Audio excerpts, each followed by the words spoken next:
My name is Nora Franklin. I thought I'd seen the worst life had to offer. I was wrong. Don't forget to subscribe to the channel and comment where you're watching from.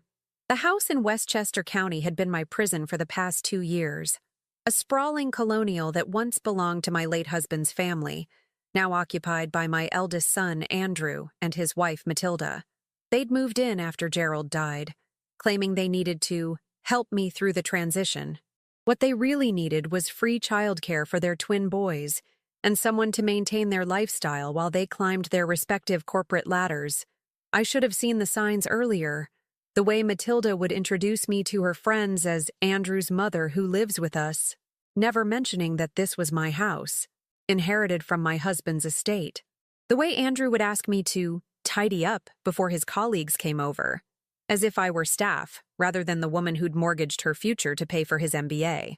The way they'd discuss household expenses in front of me, debating whether to keep me on, as if I were an employee whose contract was up for renewal. But I stayed. God help me, I stayed because I thought family meant something.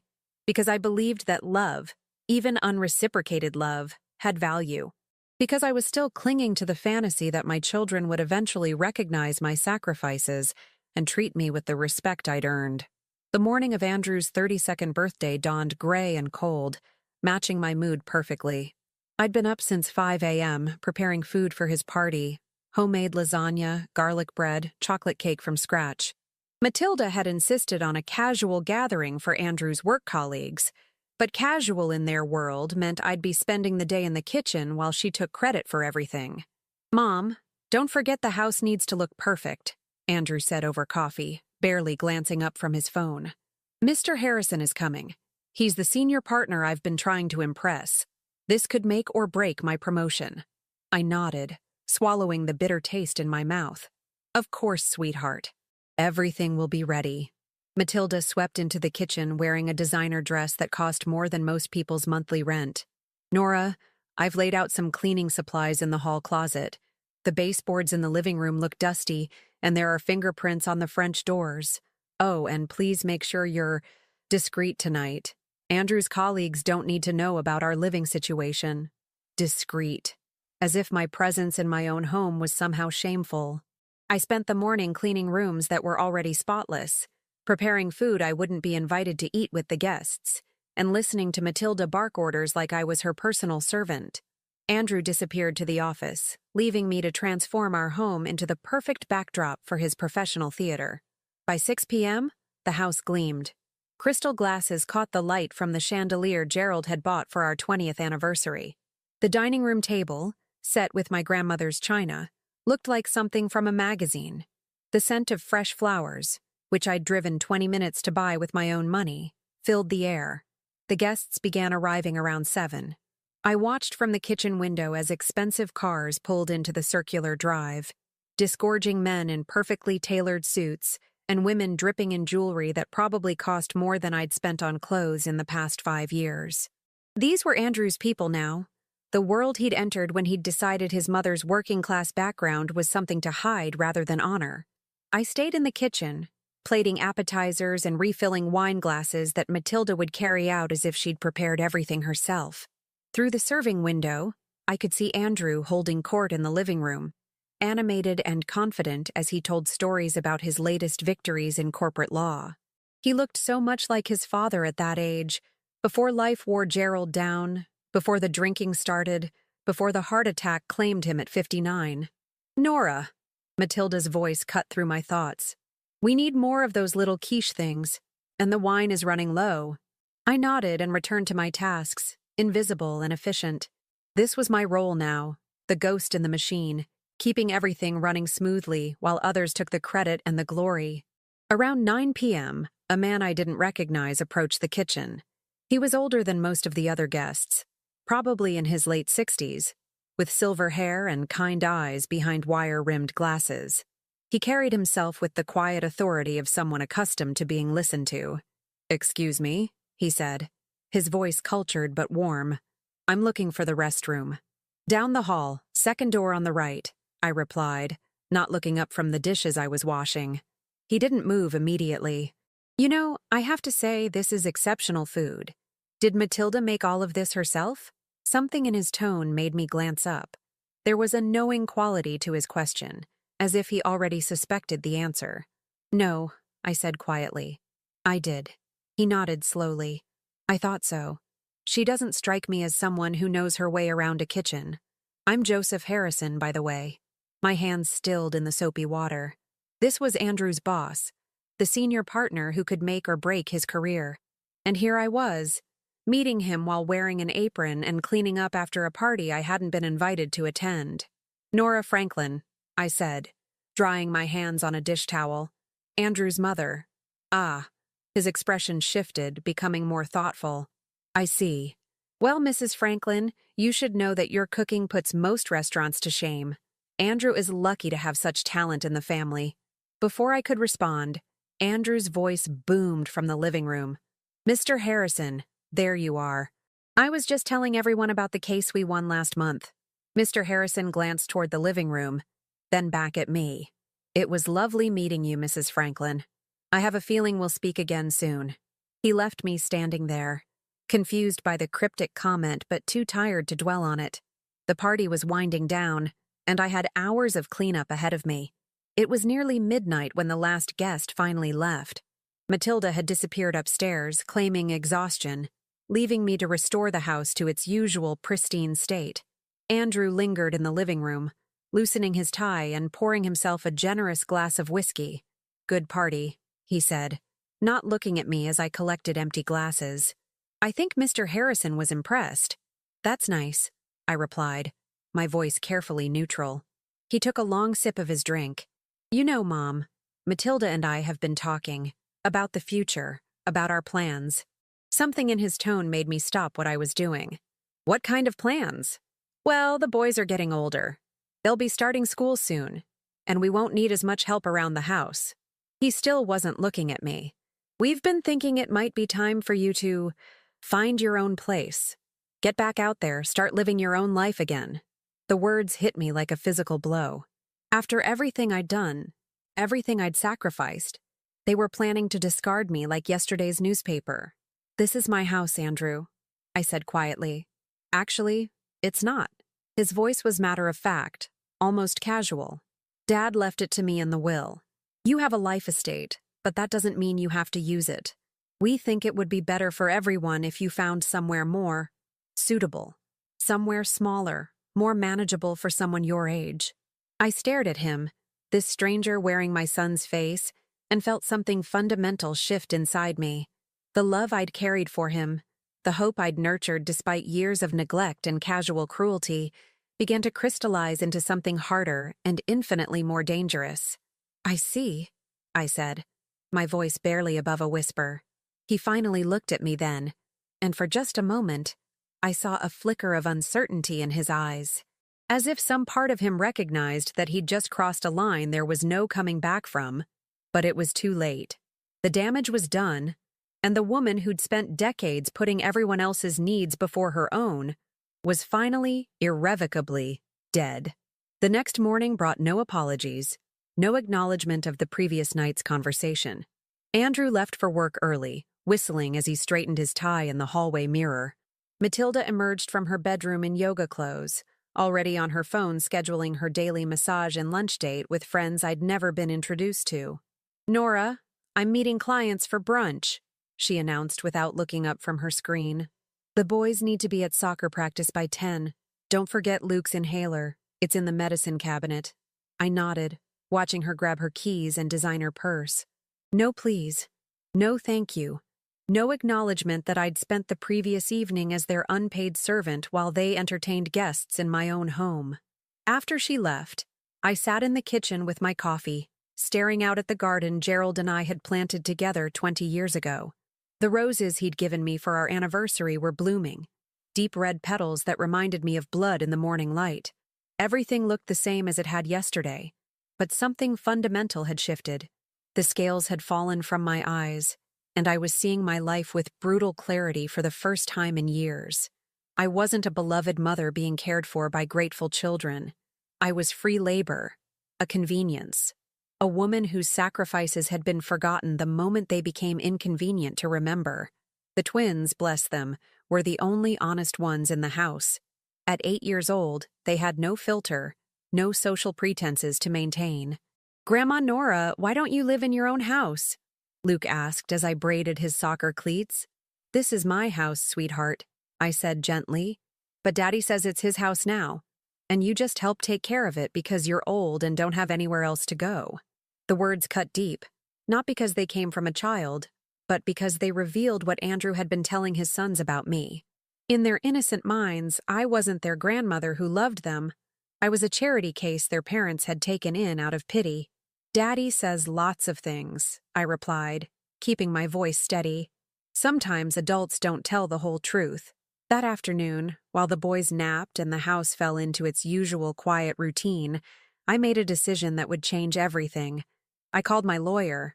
"Nora, wonderful to hear from you," said Patricia Young, the family attorney who'd handled Gerald's estate. "How are you settling in with Andrew and Matilda?" "Actually, Patricia, that's what I'm calling about. I need to understand something about Gerald's will. Andrew claims the house belongs to him now." There was a pause. "Well, technically, he inherited the property, but you have a life estate. That means you have the right to live there for the rest of your life. He can't force you out, Nora. Did he tell you otherwise?"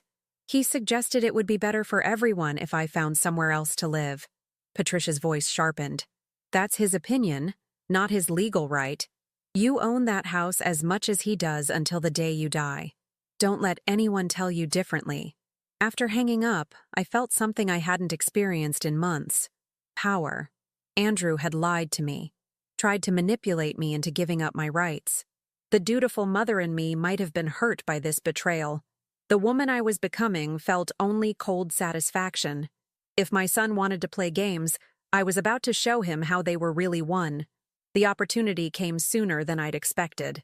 3 days later, Matilda announced they were hosting another dinner party. This time for Andrew's birthday, which I'd somehow forgotten was approaching. The guest list would be smaller, but more exclusive. Senior partners from his firm, Matilda's book club friends, and a few neighbors from the country club set. "We'll need the full treatment," Matilda said, scrolling through her phone as she gave me my orders. "Cocktail hour, seated dinner, and dessert. I'm thinking something elegant, you know, the kind of thing that shows we have sophisticated taste." "Of course," I said, already planning. The next few days passed in a blur of preparation. I ordered flowers, planned the menu, and transformed the house into a showcase worthy of Architectural Digest. Matilda took credit for everything, of course, posting photos on social media of the dinner party planning that consisted entirely of pointing at arrangements I'd made and nodding approvingly. The night of the party, I outdid myself. The table setting was perfection.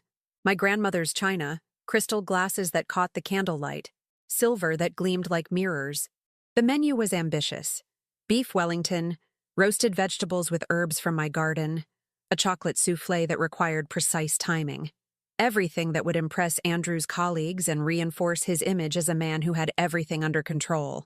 I wore my best black dress. Not designer like Matilda's wardrobe, but well cut and appropriate. I'd done my hair and makeup carefully, wanting to look like the lady of the house I actually was, not the hired help I'd been relegated to playing. The guests arrived at 7 sharp. I recognized several faces from the previous party, including Joseph Harrison, who nodded at me with that same knowing expression. The others were new, more senior partners, their wives dripping in jewelry and designer clothes, the kind of people who saw wealth as a natural state rather than something to be earned. I served cocktails in the living room, moving efficiently between guests, refilling glasses and offering canapés. The conversation flowed around me as if I were invisible. Stock tips, vacation plans, complaints about their children's expensive private schools. These people lived in a bubble so complete they couldn't see beyond their own reflected prosperity. "Andrew, you must give me the name of your caterer," gushed Mrs. Wellington, the wife of another partner. "These hors d'oeuvres are incredible." Andrew beamed, accepting the compliment as if he'd prepared them himself. "Oh, we have our secrets." He caught my eye across the room and winked, as if we were sharing some private joke, as if I were complicit in his deception. That's when Joseph Harrison approached me near the kitchen doorway. "Mrs. Franklin," he said quietly, "I have to ask, are you by any chance the same Nora Franklin who used to run Franklin and Associates?" The question hit me like lightning. I hadn't heard that name spoken aloud in years. Franklin and Associates, the consulting firm I'd built from nothing, the business that had made Gerald and me wealthy enough to buy this house, to send our children to private schools, to live the life Andrew now took for granted. Yes, I stammered. That was a long time ago. Not so long, Harrison said, his eyes sharp with interest. 15 years, maybe? I remember when you sold to Brennan Corp. Brilliant exit strategy. You walked away with what, 30 million? The number hung in the air between us. 32 million, actually. But who was counting? Money I'd invested wisely. Money that had grown substantially over the years. Money that Andrew knew nothing about because I'd kept my finances private after Gerald's death. "I'm sorry," Harrison continued, "but I have to ask, what are you doing serving drinks at your son's dinner party?" Before I could answer, Andrew appeared beside us, slightly flushed from wine and success. "Mr. Harrison, I hope you're enjoying yourself. The food is incredible, isn't it?" "Indeed it is," Harrison replied, his tone carefully neutral. "I was just speaking with Mrs. Franklin about her former business." Andrew's smile faltered slightly. "Oh, Mom's little consulting thing? That was years ago. Ancient history." $32 million isn't exactly ancient history, Harrison said quietly. The words hung in the air like a bomb waiting to explode. Andrew's face went white, then red, then white again. Around us, conversations continued, but I could feel the shift in atmosphere, the way power dynamics were suddenly rearranging themselves. "I'm sorry, what?" Andrew managed. Harrison looked between us, clearly realizing he'd stumbled into something complicated. "Your mother built one of the most successful consulting firms in the region. When she sold it, she walked away with enough money to retire comfortably for several lifetimes." Andrew turned to look at me, his expression a mixture of shock, confusion, and something that might have been fear. For the first time in years, he was seeing me not as the faded woman who cleaned his house, but as someone with resources, with options, with power he'd never imagined. "Mom?" he said, his voice barely above a whisper. I looked at him, really looked at him, and felt absolutely nothing. No love, no anger, no disappointment. Just a cold, calculating assessment of a man who had systematically destroyed every bond between us through his own greed and cruelty. "We'll talk later," I said calmly, then turned and walked back toward the kitchen. Behind me, I could hear Harrison's voice, carefully controlled but audible to anyone listening. "Andrew, I think there might be some things about your family that you don't fully understand." The evening was about to become very interesting indeed. I retreated to the kitchen, my hands steady as I put the finishing touches on the beef Wellington. Through the serving window, I could see Andrew huddled with Harrison, their conversation intense and hushed. Matilda had noticed the tension and was making her way over, her smile bright, but her eyes sharp with the predatory instincts of someone who sensed opportunity or threat. The dining room buzzed with anticipation as guests took their seats. I'd arranged the seating carefully, Harrison at Andrew's right hand, Matilda holding court at the opposite end. I served each course with mechanical precision, invisible again now that the moment of revelation had passed. But I could feel eyes on me, whispered conversations that stopped when I approached tables, the electric undercurrent of gossip beginning to flow. "Nora, dear," Mrs. Wellington called out as I refilled her wine glass. "Joseph was telling us the most fascinating story about a consulting firm. Didn't you used to work in that field?" The question was loaded with false sweetness, the tone wealthy women used when they were fishing for information they could later weaponize at country club lunches. "I did," I replied simply, not elaborating. "How exciting! What kind of consulting?" Before I could answer, Andrew's voice cut across the table, loud enough for everyone to hear. His face was flushed with wine and embarrassment, his voice carrying that particular edge men get when they feel their authority being questioned. "Oh, Mom had a little business helping small companies with their operations. Nothing too sophisticated, mostly filing systems and basic organization stuff. She was always good with housework. The dismissal was so casual, so complete, that several guests exchanged glances. Harrison's expression darkened, but he said nothing. I felt every conversation in the room pause, waiting to see how I would respond to being reduced to a filing clerk at my own dinner table. I smiled and continued pouring wine. "How nice that you remember," I said mildly. But Andrew wasn't finished. The wine had loosened his tongue, and perhaps Harrison's earlier questions had rattled him more than I'd realized. He seemed determined to reassert control over the narrative, to put me back in the box where he needed me to stay. "Actually," he continued, his voice getting louder, "since we're all being so honest tonight, I should probably clarify something about our household arrangements." Matilda's face went pale. She knew Andrew well enough to recognize when he was about to say something catastrophically stupid. "Andrew," she warned quietly, but he waved her off. No, it's fine. These are friends." He gestured expansively around the table. "The thing is, Mom doesn't actually live here in the traditional sense. We took her in after Dad died because, well, she didn't have anywhere else to go. It's more of a caregiving situation." The silence that followed was deafening. Forks paused halfway to mouths. Wine glasses froze in midair. I could practically hear the social calculations being made. Who was lying? Who was deluded? What was the real story behind this increasingly bizarre dinner party? Harrison cleared his throat. "I'm sorry, Andrew, but I think there might be some confusion." "No confusion at all," Andrew interrupted, emboldened by what he mistook for support. "Mom helps around the house. She's actually quite good at it. Cooking, cleaning, that sort of thing. We let her stay because, well, what else was she going to do at her age? It works out for everyone." He paused, then delivered the words that would seal his fate. "Think of her as our housekeeper. We let her stay out of pity. She's good with a mop." The words hit the room like a physical slap. Mrs. Wellington gasped audibly. Two of the other wives looked horrified. The men shifted uncomfortably in their seats, recognizing cruelty even when it was dressed up as honesty. But Andrew wasn't done. Drunk on wine and what he imagined was his own cleverness, he turned to Harrison with a conspiratorial grin. "I mean, Mr. Harrison, you understand how it is with elderly relatives. Sometimes you have to be creative about managing their expectations. Mom's got some interesting ideas about her past accomplishments, but we've learned it's easier to just let her have her little fantasies."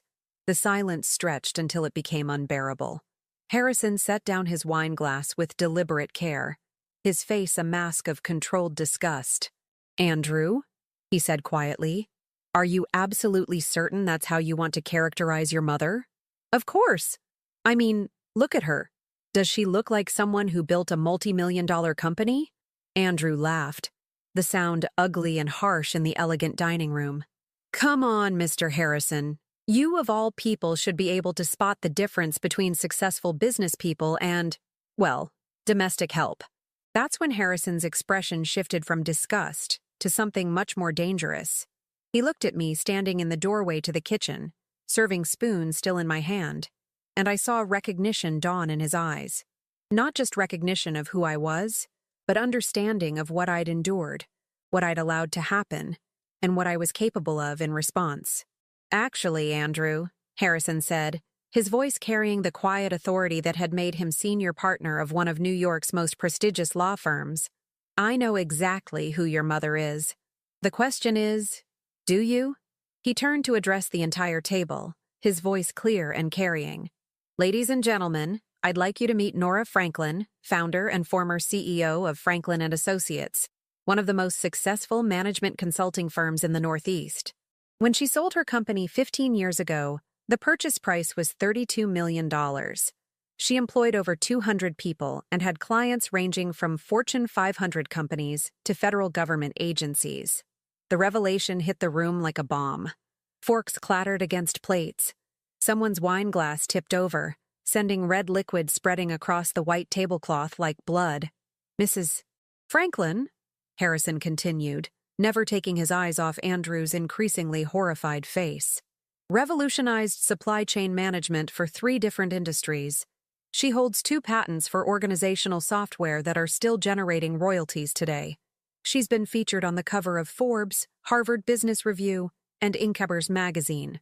Andrew's face had gone from red to white to green. His mouth opened and closed like a fish drowning in air. "But perhaps most relevant to tonight," Harrison said, his voice gaining strength, "is that Nora Franklin is worth approximately $68 million, making her one of the wealthiest women in Westchester County, wealthy enough to buy and sell this law firm several times over." Matilda made a small, choked sound. Around the table, guests stared at me with expressions ranging from shock to awe to barely concealed calculation. The social dynamics of the evening had just been completely reversed. "Now, Andrew," Harrison continued, his tone conversational but deadly, "would you like to reconsider your characterization of your mother as domestic help who lives here out of pity?" Andrew looked at me, his eyes wide with panic and dawning comprehension. For the first time in years, he was seeing me clearly, not as the broken woman he'd convinced himself I was, but as the force of nature I'd always been. The woman who'd built an empire while he was learning to tie his shoes. The woman who could destroy his career, his marriage, his entire life with a single phone call. "Mom," he whispered, his voice cracking like a teenager's. I walked slowly around the table until I stood directly behind his chair. The room was so quiet I could hear the tick of the grandfather clock in the hallway, the soft rustle of expensive fabric as guests leaned forward to catch every word. "Just what, Andrew?" I asked, my voice perfectly calm. "Just lying to your colleagues about who I am? Just telling your children that their grandmother is a charity case? Just trying to convince me to give up my legal rights to my own home?" His shoulders shook. Actual tears were forming in his eyes. Not tears of remorse, but tears of fear. Fear of exposure, fear of consequences, fear of the woman he'd systematically underestimated and abused. "Please," he whispered, so quietly only I could hear. "Please don't do this. Not here. Not in front of them." I leaned down until my mouth was next to his ear, close enough that my words would be for him alone. "You want to know what pity looks like, Andrew?" I whispered. "Pity is what I felt for you 5 minutes ago, when I still thought there might be something left of the son I raised. But pity has its limits, and you just reached mine." I straightened up and addressed the table, my voice carrying the authority of someone accustomed to commanding rooms full of powerful people. "Ladies and gentlemen, thank you for joining us this evening. I'm afraid dinner is over." The guests began to murmur, gathering their things with the practiced efficiency of people who recognized a social disaster unfolding. Harrison lingered, catching my eye with a nod of unmistakable respect. As the last guest filed out, I turned to look at Andrew and Matilda, both pale and shaking in their chairs. "We need to talk," I said simply, and for the first time in 2 years, they listened. The house felt different after the last guest left. The same walls, the same furniture, but the power structure had fundamentally shifted. Andrew and Matilda sat at the dining table like defendants awaiting sentencing, while I moved methodically around the room, blowing out candles and stacking plates with the same calm efficiency I'd shown all evening. "Mom, please," Andrew finally broke the silence, his voice hoarse. "Let me explain." "Explain what?" I didn't look up from collecting the crystal glasses. "Explain how you've been stealing from me for 2 years while telling people I'm your charity case. Explain how you've poisoned your own children against me. Or perhaps you'd like to explain how you planned to steal my house by lying about the will." Matilda shifted in her chair, her designer dress wrinkled, her makeup smeared. "Nora, you have to understand our position. Andrew's career. I finally looked at her, and she flinched at what she saw in my eyes. "Yes, let's talk about Andrew's career. The career that was launched with money from my business. The law school tuition I paid. The down payment on his first apartment. The wedding expenses. The country club membership that helped him network into his current position. Should I continue?" That was what parents do," Andrew stammered. "You wanted to help." "I did want to help." Past tense. I set the stack of plates down carefully, each movement precise and controlled. "But helping your child succeed and being exploited by them are 2 very different things.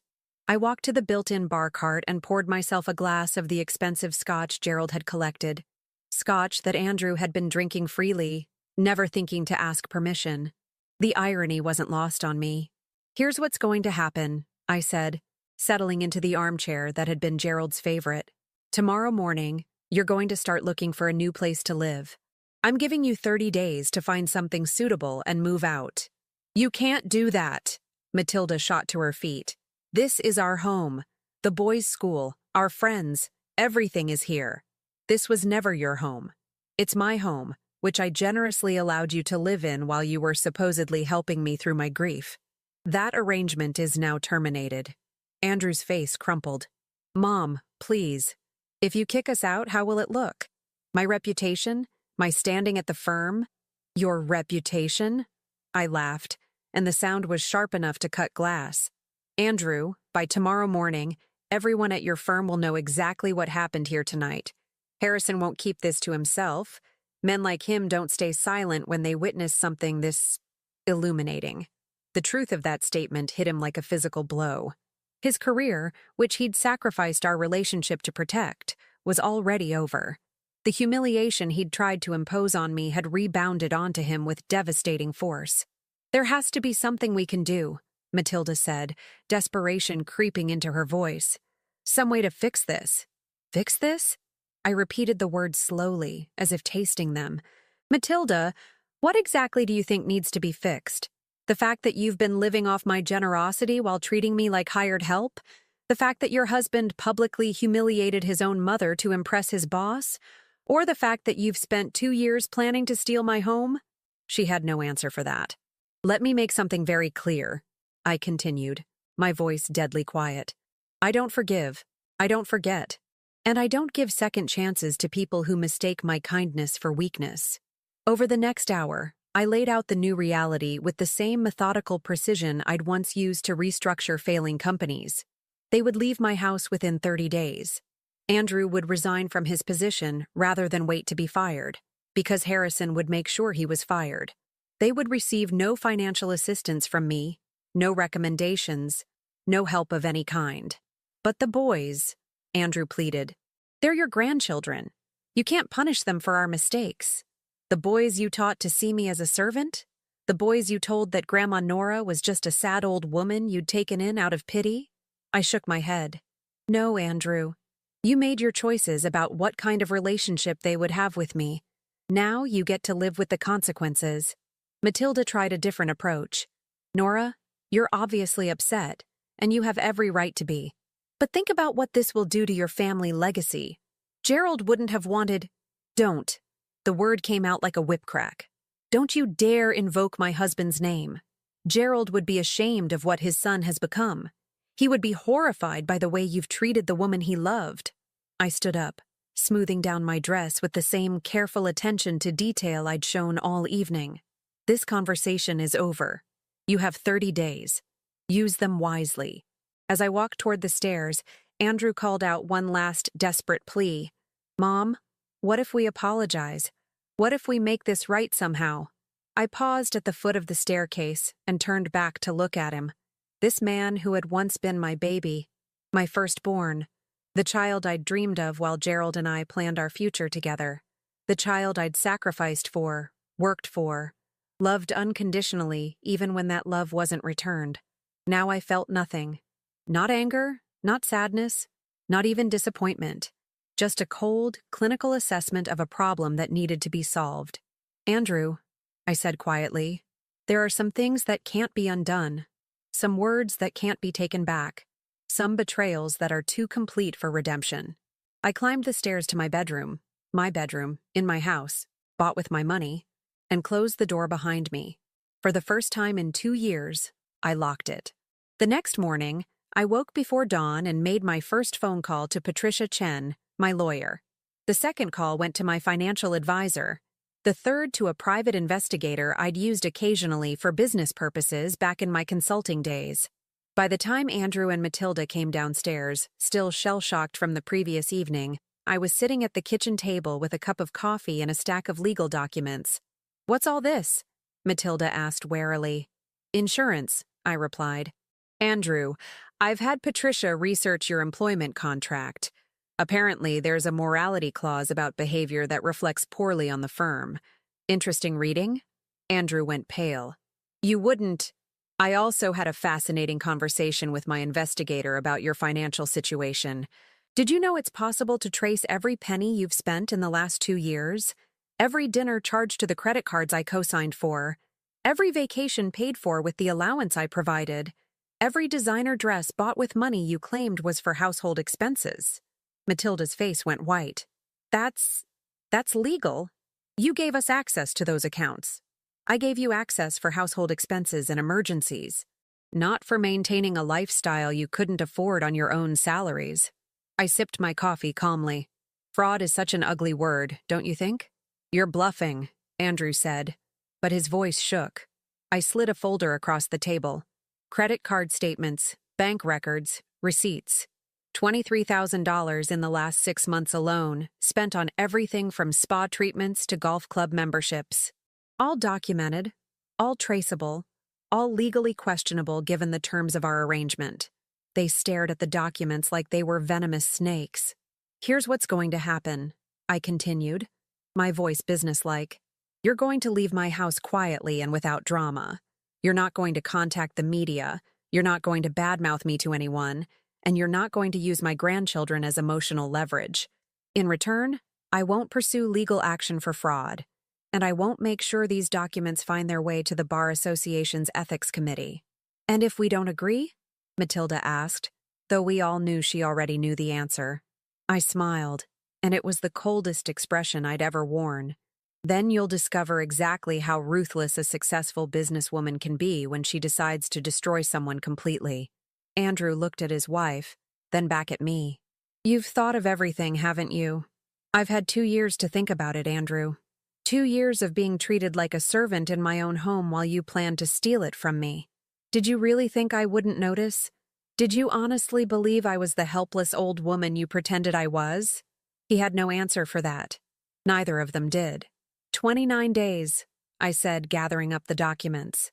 I suggest you start packing.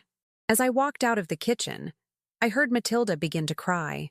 Soft, desperate sobs that might have moved me once upon a time, when I still believed family bonds were sacred and love could overcome any betrayal.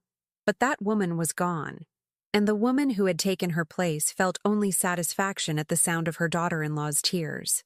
3 weeks later, I stood in my living room watching the moving truck pull away from the circular drive. Andrew and Matilda's departure had been as efficient and emotionless as I'd demanded. No dramatic scenes, no last-minute pleas for forgiveness, no touching farewells with the grandchildren they'd turned against me. Just boxes, furniture, and the hollow sound of a house finally returning to its rightful owner. The boys had cried, of course. 8-year-olds don't understand the complex dynamics of adult betrayal. They only knew their grandmother had suddenly become a stranger who didn't want them around anymore. Andrew had tried to use their tears as a final manipulation, suggesting I was punishing innocent children for their parents' mistakes. I felt nothing watching those tears. Nothing but cold satisfaction that Andrew was finally experiencing what it felt like to lose something precious because of his own choices. The house felt different now, cleaner. The oppressive weight of resentment and exploitation had lifted, leaving behind only space and possibility. I walked through each room methodically, reclaiming territories that had been occupied by people who saw me as an inconvenience to be managed. In Andrew's former office, I found a stack of papers he'd forgotten in his haste to leave. Medical bills, insurance forms, financial statements, the detritus of a life lived beyond one's means. At the bottom of the pile was a letter from his law firm, dated 3 days ago. I opened it without hesitation. Privacy was a courtesy I no longer extended to people who had violated mine so completely. Dear Mr. Franklin, it began, following recent events and their impact on firm morale and client confidence, we regret to inform you that your position with Harrison, Wells & Associates has been terminated effective immediately. Perfect. Harrison had moved even faster than I'd anticipated. My phone rang as I was burning the letter in the fireplace. The number was unfamiliar, but I answered anyway. Mrs. Franklin, This is Janet Sullivan from Channel 7 News. We've heard some interesting rumors about a dinner party incident involving Andrew Franklin, and we'd love to get your side of the story. I smiled into the phone. I'm sorry, but I don't give interviews. However, you might want to speak with Joseph Harrison from Harrison Wells and Associates. I believe he has some very interesting perspectives on professional ethics and family values. After hanging up, I poured myself a glass of wine and settled into Gerald's favorite chair. The local news would run the story. They always did when it involved wealthy families destroying themselves in public. By tomorrow, everyone in Westchester County would know exactly what kind of man Andrew Franklin really was. The irony was exquisite.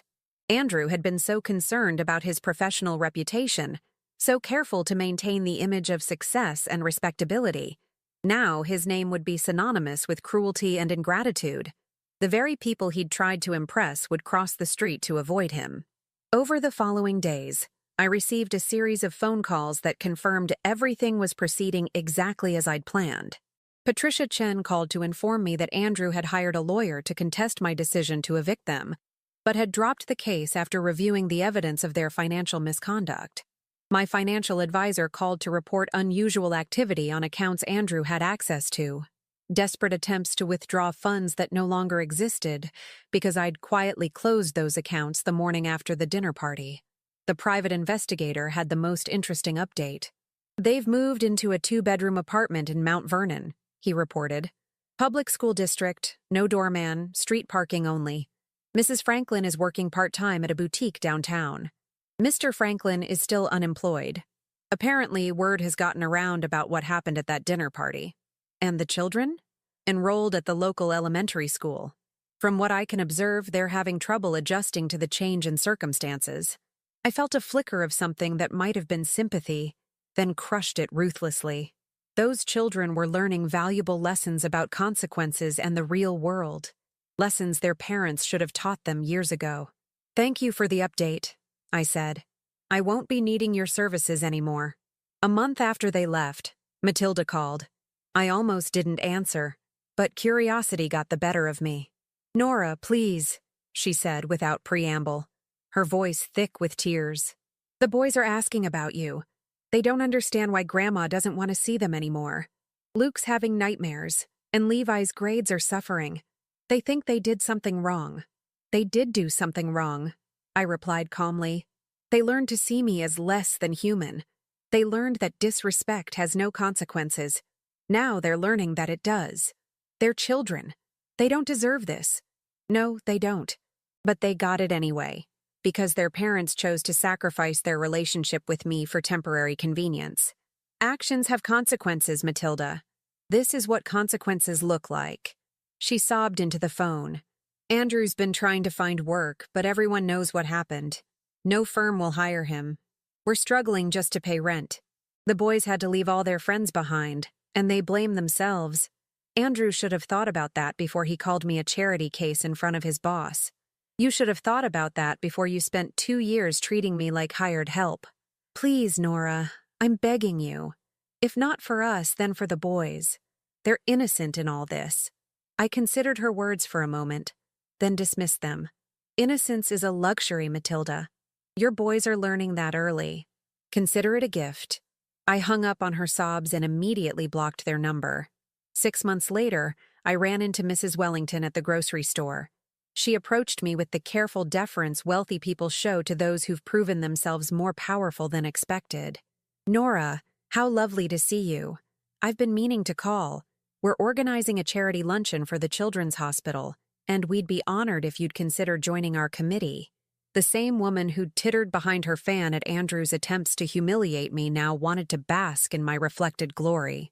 The same social circle that had watched my public degradation now competed for my attention and approval. How thoughtful, I replied. I'll have my assistant send you a check. I'm afraid I'm too busy to attend committee meetings. I had no assistant, but Mrs. Wellington didn't need to know that. The suggestion that I had people to handle such mundane social obligations only enhanced my mystique. As I drove home through the tree-lined streets of my exclusive neighborhood, I reflected on the completeness of my victory. Andrew and Matilda had lost everything: their home, their social standing, their financial security, their children's respect. They were learning to live on love alone, and discovering that love without resources is a cold and hungry companion. Meanwhile, I had my house back, my dignity restored, and my reputation as someone not to be crossed firmly established. The phone calls from old business contacts had started again. Invitations to exclusive events arrived daily. People who'd forgotten Nora Franklin existed were suddenly eager to renew their acquaintance with someone who could buy and sell them without thinking twice.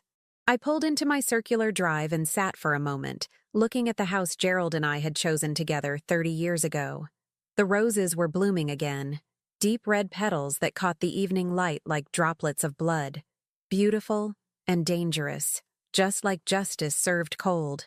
Inside, I poured myself a glass of wine and raised it in a silent toast to the portrait of Gerald hanging above the fireplace. "They learned, my love," I said aloud. "They finally learned what happens when you mistake kindness for weakness." The house was quiet around me.